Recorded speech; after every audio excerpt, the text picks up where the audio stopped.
प्रिय संस्कृत मित्राणि नमः संस्कृताय। सुप्रभातम। संस्कृत साहित्य में आपका स्वागत है। मैं हूँ संजना और आज हम लोग श्रीमद् भगवद गीता के दूसरे अध्याय का 64वां और 65वें नंबर का श्लोक पढ़ने वाले हैं। इसके पूर्व हम लोग 63 श्लोकों तक अध्ययन कर लिए थे, जिसमें हमने जाना था कि श्री भगवान अर्जुन से कहते हैं कि क्रोध से अत्यंत मूढ़ भाव उत्पन्न हो जाता है। मूढ़ भाव से स्मृति में भ्रम हो जाता है, या हमारी जो बुद्धि होती है, याददाश्त, वो भ्रमित हो जाती है। स्मृति में भ्रम हो जाने से बुद्धि अर्थात ज्ञान शक्ति का नाश हो जाता है, और बुद्धि का नाश हो जाने से यह पुरुष अपनी स्थिति से गिर जाता है। अब अगले श्लोक में हम जानेंगे कि श्री कृष्ण अर्जुन से क्या कहते हैं। 64वें नंबर का श्लोक है, गीता के दूसरे अध्याय का 64वां श्लोक।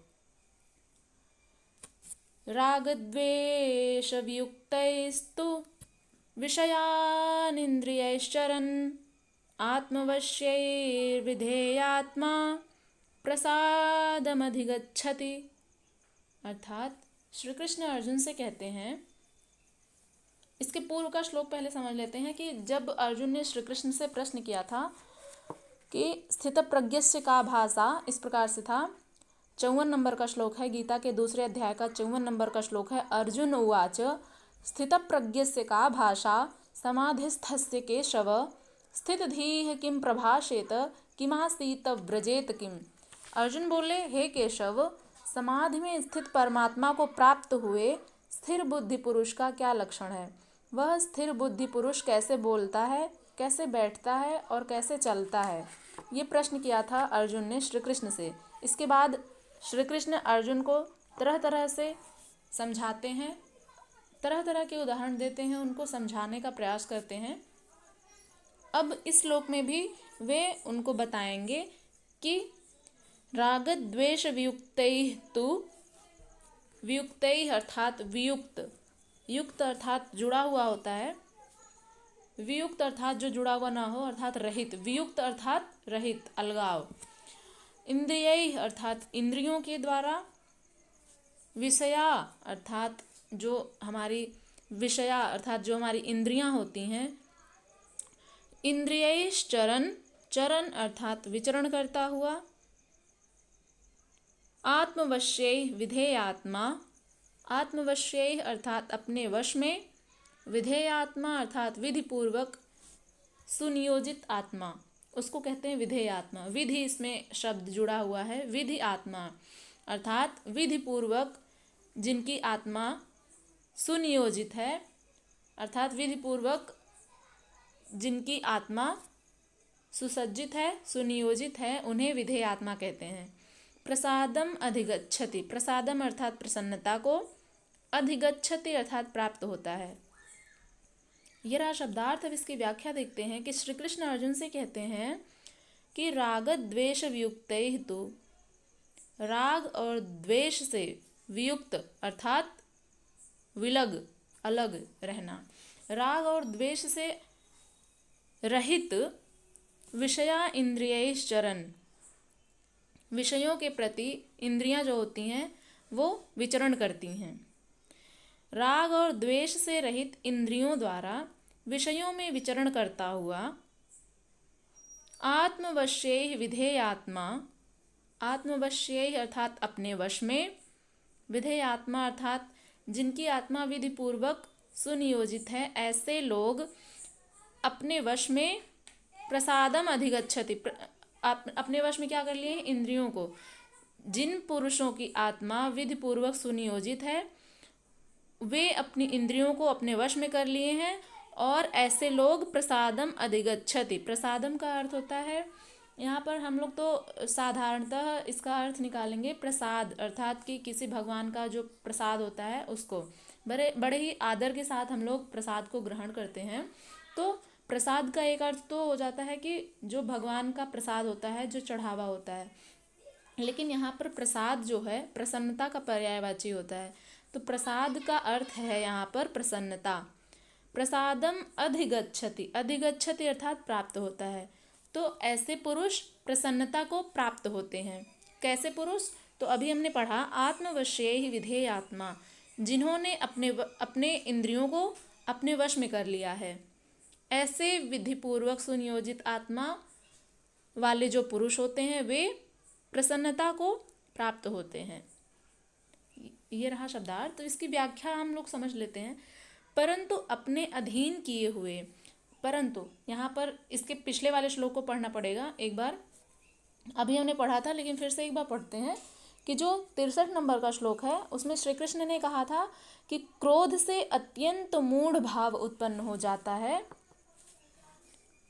और मूढ़ भाव से स्मृति में राग हो जाता है, यानी कि वही स्मृति में विभ्रम उत्पन्न हो जाता है। और स्मृति में जब विभ्रम उत्पन्न हो जाता है तो हमारी ज्ञान शक्ति का, हमारी जो बुद्धि होती है उसका नाश हो जाता है, और बुद्धि का नाश हो जाने से पुरुष जो होता है अपनी स्थिति से गिर जाता है, अर्थात उसका सम्मान कम हो जाता है।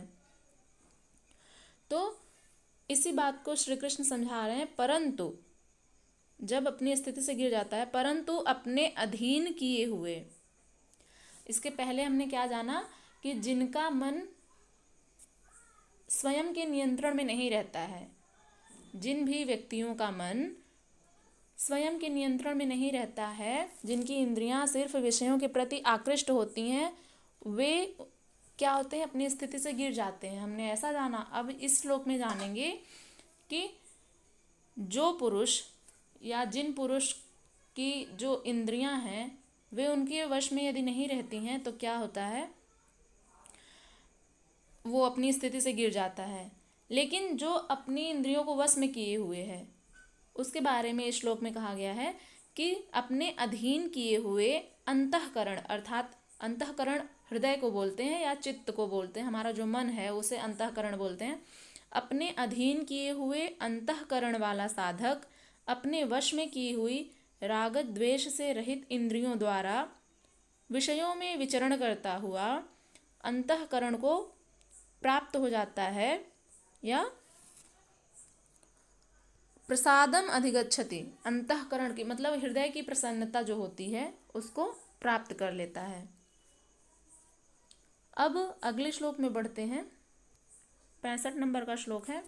इसमें श्री कृष्ण अर्जुन से कहते हैं, प्रसादे सर्व दुखानां हानिरस्योपजायते प्रसन्न चेतसो ह्याशो बुद्धि पर्यवतिष्ठते।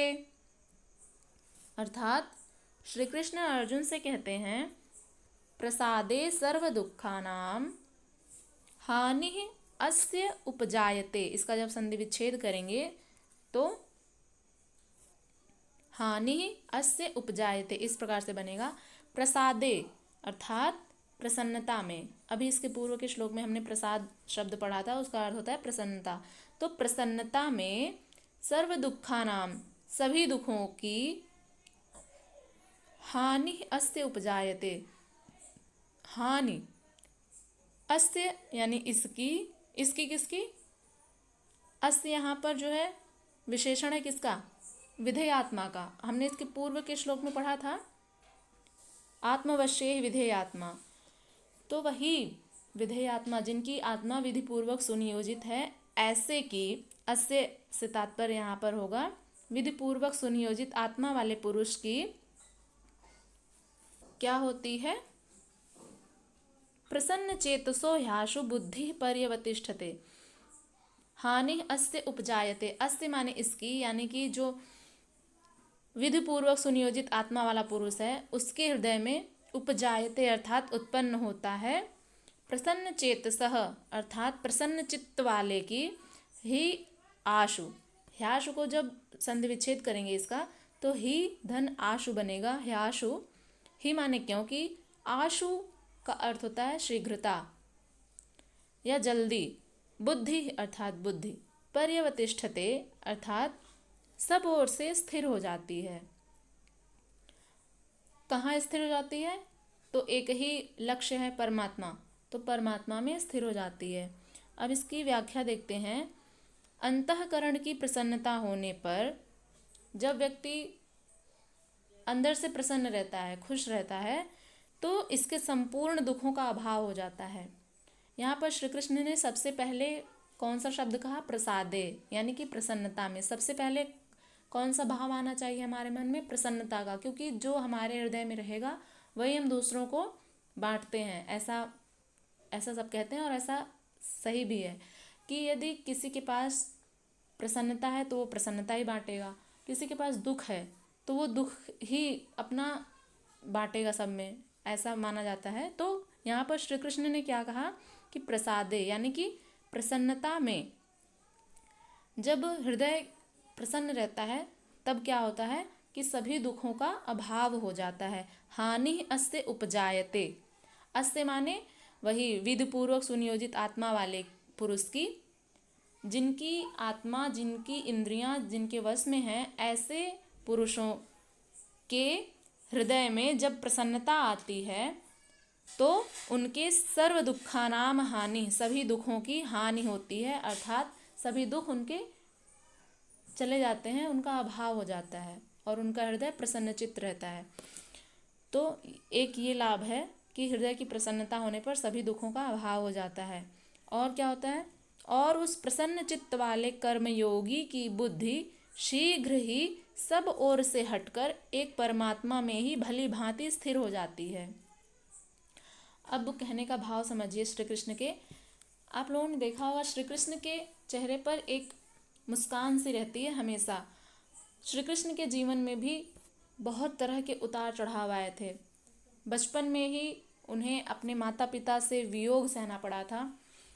वे आ गए फिर यशोदा मैया और नंद बाबा के घर, और उसके बाद उनके ऊपर जो कंस मामा थे उनके कितने तरह के आक्रमण करवाते हैं, तरह तरह के राक्षसों को भेज करके उनके प्राण लेने की कोशिश करते हैं। कहने का भाव यह है कि बहुत तरह के उतार चढ़ाव आते हैं श्री कृष्ण के जीवन में। तो श्री कृष्ण से हमें सीखना चाहिए कि जैसे भी हमारा जीवन है, चाहे सुख है, दुख है, उतार चढ़ाव कैसा भी है, तो फिर भी हमें अपने चेहरे पर एक मुस्कान रखनी चाहिए।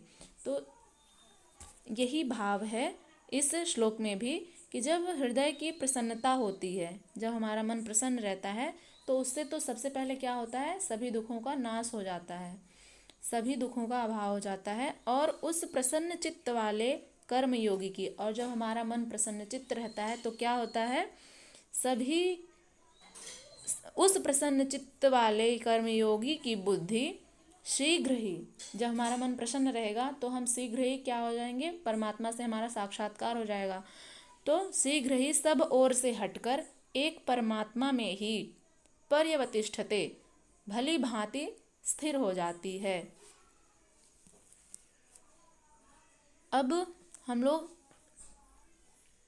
जैसे एक उदाहरण से समझ लेते हैं। यदि किसी व्यक्ति का या फिर किसी वस्तु में हमें यदि राग या द्वेष नहीं रहता है, तो फिर उसके रहने या न रहने से भी हमें कोई कष्ट नहीं रहता है। जैसे मान लीजिए कि हम जिनको जानते हैं बस उन्हीं से ही हमें या तो राग है या तो द्वेष है, तो उनके रहने से, जिनसे राग है उनके रहने से भी और जिनसे द्वेष है उनके रहने से भी हमें कोई ना कोई कष्ट मिलता ही रहता है, सुख मिलता रहता है। जिनसे राग है उनसे सुख मिलता है, जिनसे द्वेष है उनसे कष्ट मिलता रहता है। तो जिन्हें राग और द्वेष से मुक्त रहना है उन्हें क्या करना पड़ेगा? परमात्मा में अपना मन लगाना होगा और परमात्मा से ही साक्षात्कार करना होगा। तो परमात्मा से साक्षात्कार करने की पहली सीढ़ी क्या है? प्रसन्नचित्त आत्मा। तो जब हमारा मन प्रसन्नचित्त रहेगा, हमारे हृदय में हमारा अंतःकरण जो है प्रसन्न रहेगा, अंतःकरण की प्रसन्नता होने पर संपूर्ण दुखों का अभाव हो जाता है। और प्रसन्नचित्त व्यक्ति जो कर्मयोगी होता है, एक कर्मयोगी की भांति उसकी बुद्धि शीघ्र ही सब ओर से हटकर केवल एक परमात्मा में ही भली भांति स्थिर हो जाती है और परमात्मा से साक्षात्कार हो जाता है। अब हम लोग अगला श्लोक कल पढ़ेंगे। तब तक के लिए नमः संस्कृताय।